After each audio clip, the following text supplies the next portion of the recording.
Welcome to the Historical Interface Museum. You have selected Britain, 1750 to 1900. Expansion, trade, and industry. all evidence loaded and ready for investigation. Expansion, trade, and what? Industry. That sounds really boring. I think I'll go. Don't be too hasty, Melanie. Look at this. The galleries are heaving with evidence. Pounding machines. Pitiful tales of urban squalor. Britain, the first industrial nation. So what? There's so much going on, so many great changes, and you can't ignore it because it shaped the society we live in today. Big deal. It is a big deal. Input data to Visor. 1750. Britain, fast asleep. Population, 9 million. And believe you me, life was slow. Most worked on the land, lived in villages. A galloping horse was the fastest form of transport. It took 2 whole days to get from London to Bristol, 4 to Manchester, 7 to Edinburgh. Exports stood at just £4 million, and no wonder there were no factories. What little industry there was took place in people's own homes. 100 years passes. Britain awakes. The greatest industrial nation in the world. Exports over £1 billion. We left them standing. 2/3 of the world's cotton goods. 2/5 of its hardware. There were 6,000 miles of railway. You could travel to Bristol in 3 hours. Manchester in 6. Edinburgh in 12. And of the 28 million British people, yes, they've been breeding fast. More than half lived in the new industrial towns and the sensation of the age, cities. Visor sequence ended. All right, you win. I'll stay. Sounds good, huh? Where do I start? Use your control glove. Probe function. Engine icons loading. Step data update. Overload. Oh, wicked. Might I suggest, one at a time, select a type of evidence, artifacts, texts, or, Gallery reform. explore our numerous galleries for things of interest. Try animating our actors. That's the reconstruction button, projected in front of you. Got it. Animate actor. Canal barge woman, 1840. Where'd I go? Okay, back to start. Change vector. Load the options, curator. Options loading, Melanie. I'll take that one, please. First industrial nation selected. Question. What changed? Why? When? AT1. Advised investigation dates, 1750 to 1850. All right. I'll start with that painting. Painting to Visor. What's this?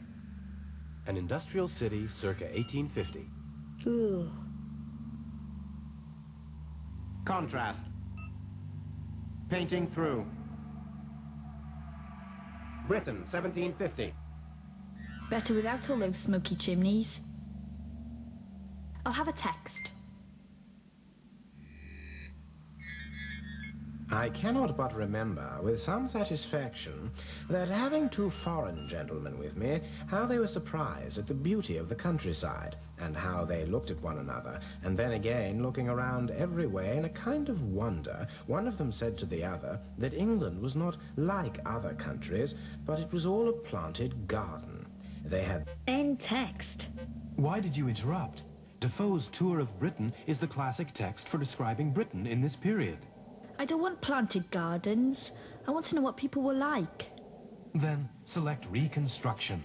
Okay. Animate actor. Thomas Jukes, the firstborn of Arthur Jukes, was a pugnacious, forward person who... Who's this? Richard Gough, a gossipy local historian who wrote about his parish in Shropshire. It's a bit early, 1701. You don't mind, do you? No. who, scorning propriety, was passing familiar with the best in the parish. His dexterity at bowling... What's he on about? If you don't understand old-fashioned language, might I suggest you select all texts to be given in modern English?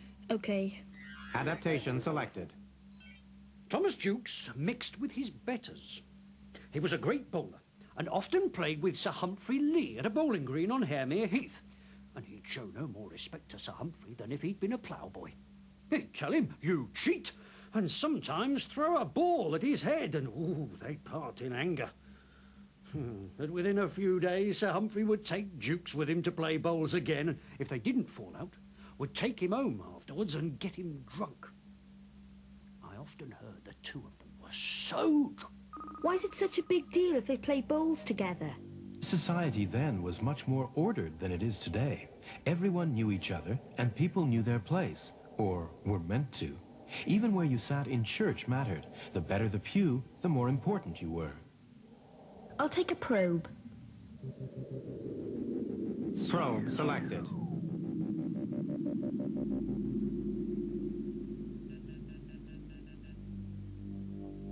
Oops. You are in control.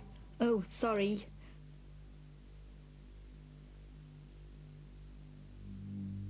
Where's this? All Saints Church in Shorthampton, Oxfordshire. It's about 800 years old, but the furnishings are from the 18th century. So where would the poor people sit? At the back of the church. Actor engage. After they'd made the pews, there were a few waste planks left over, so Evans Jones, the carpenter, knocked up these. They're for the servants at Balderton Hall. Not very comfy. Fast forward. For those a bit better off, pews like these. But if you could afford a little more privacy, look to your left. An enclosed box pew, comfortable and totally private. This is Mr. Hamner's. He insists on the best view of the minister. It's all so snobby. That's the way society was. Rich and poor didn't mix. So, who are the rich? Their wealth, status and power came from the ownership of land. Rich to Visor. Give me a text. We breakfast between 10 and 11. We have an immense table. After breakfast, Mr. Scott, the Duke's chaplain, reads a few short prayers, and we then go on as we like. We have a back room for reading, a billiard room, a print room, a drawing room, and whole suites of rooms, not forgetting the music room. There are all sorts of amusements. The gentlemen are out hunting and shooting all the morning.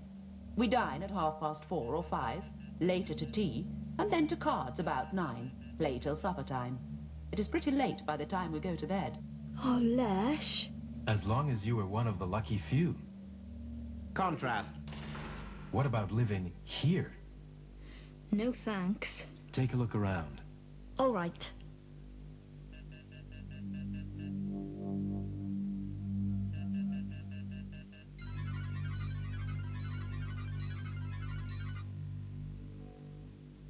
Lights were made from dipping rushes in bacon fat.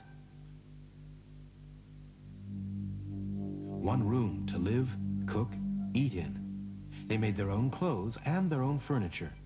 If they needed a jug, a cooking pot, or some lace, they'd have to walk into the nearest town on market day. Right. As many as 10 people might have slept through here.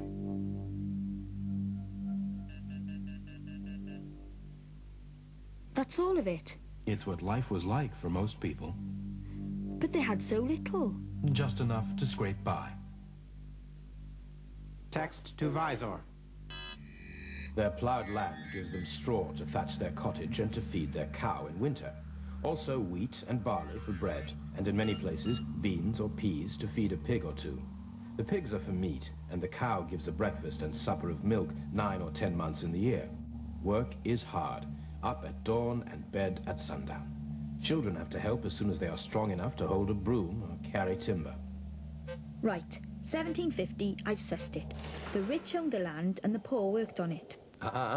It's not that simple. Some places were already more specialized. Show me. Manufacturing. Data input.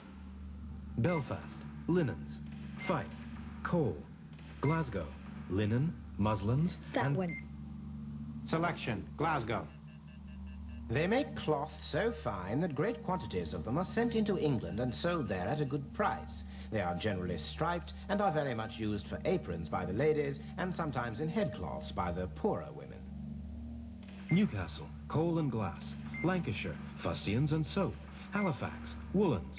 There are an infinite number of workmen's cottages. Men, women, and children, some hardly above 4 years old, are busy carding and spinning, some at the dye vat, some at the loom, so that all can gain their bread.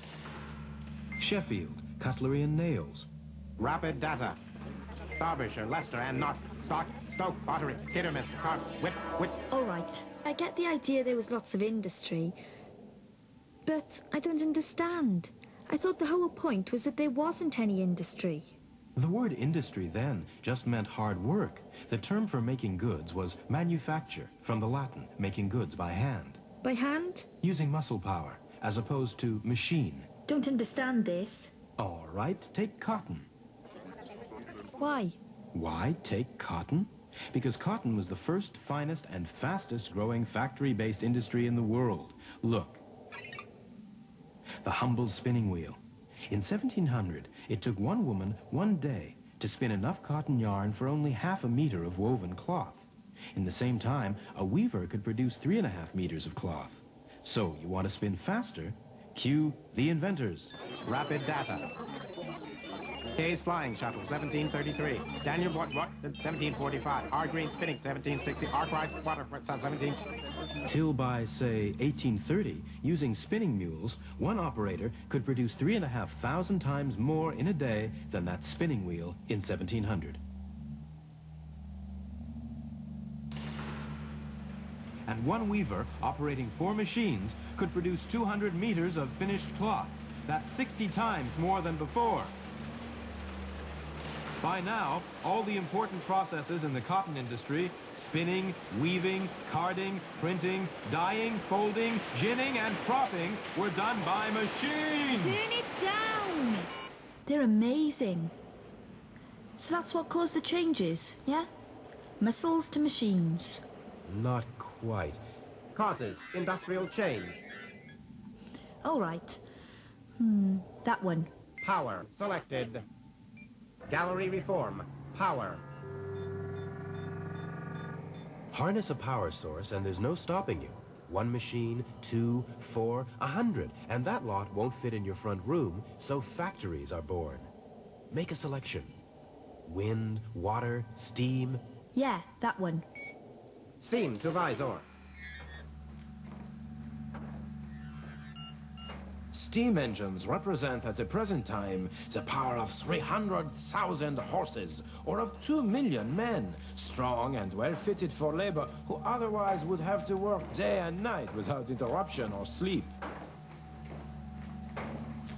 Steam engines create a vast demand for fuel, and while they lend their powerful arms to drain the pits and to raise the coals, they create employment for thousands of miners and engineers, and lead to the construction of canals and railways.